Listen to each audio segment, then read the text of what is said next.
One spring evening in a place called Five Dock, a beautiful woman named Natalie Callum's life would change forever. And it all started with a sparkle in the sky.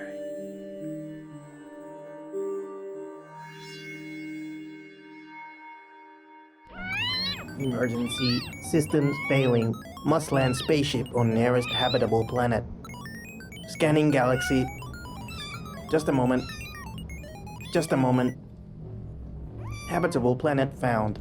Earth. We're going in hard, Vegemoto the Third. It's going to be a bumpy ride.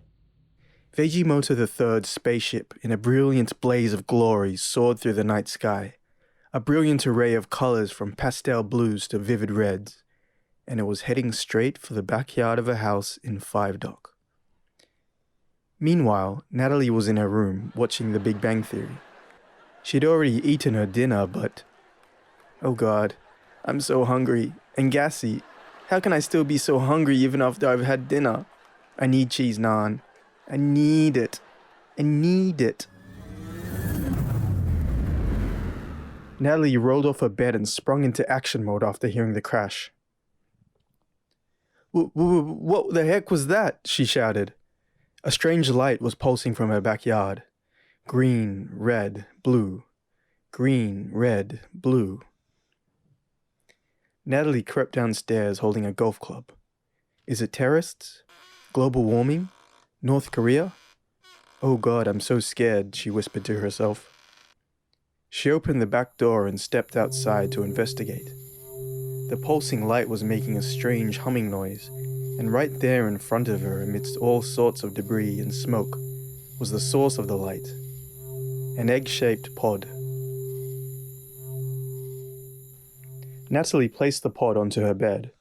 At the top of it was a little blue button. She pressed it hesitantly, and it opened up with a hiss. Amidst the fog that poured out of it was two little glowing eyes. "What are you?" she asked. The creature was like a handful of dust, with a pudgy face, soft little paws, and silvery antennas.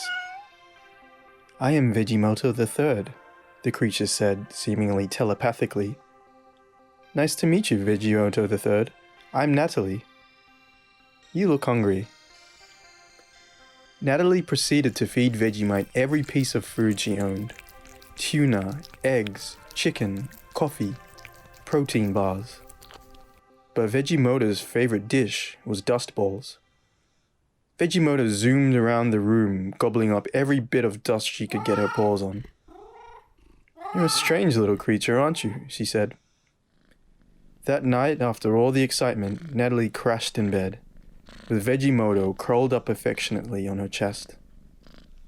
But Vegemoto couldn't sleep for long. She was still hungry. During the night, Nathan, Natalie's boyfriend, arrived, with some flowers and chocolate. Sugar-free and low-carb, of course. He opened the door, but all the lights were off. "Hello?" he asked. "What's that sound?" The strange noise got louder, and soon he noticed two little glowing eyes.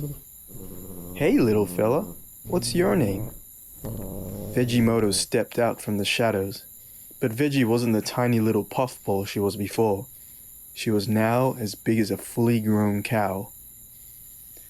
Nathan shrieked, "Oh my God!" Natalie woke from her sleep. The time said 3 a.m. The first thing she noticed was the sound of sirens, helicopters, explosions. "Veggie, where are you?" All over the news were reports of a giant fluffball 10 stories high, eating all the residents in the inner west. "At least 30 hipsters have been consumed when they tried to take a selfie with the creature," the news report said. Natalie put on a coat and rushed outside. Vegemoto! It's me, Natalie!" "Natalie?" Vegemoto the Third spoke telepathically. "I think I got carried away." "It's okay," Natalie said, "but you need to stop this. I can give you all the dust balls you want. Just stop this now." "All the dust balls I want?" "Yes," Natalie said. The ground began to shake and Vegemoto leaned forward, spitting out everybody she ate. In a slimy mess, Nathan landed next to Natalie's feet. "Your new friend's sure got an appetite," Nathan said.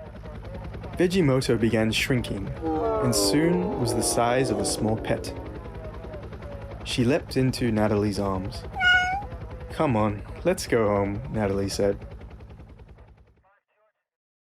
Not long after, Natalie started a vacuuming business called Fluff Monster. Vegemoto could clean an entire building in 5 minutes, and Natalie received a fortune in the process. But still, every night after that, Natalie fell asleep with Veggie affectionately curled up with her, softly purring, dreaming of Natalie, and sometimes dust balls. The end.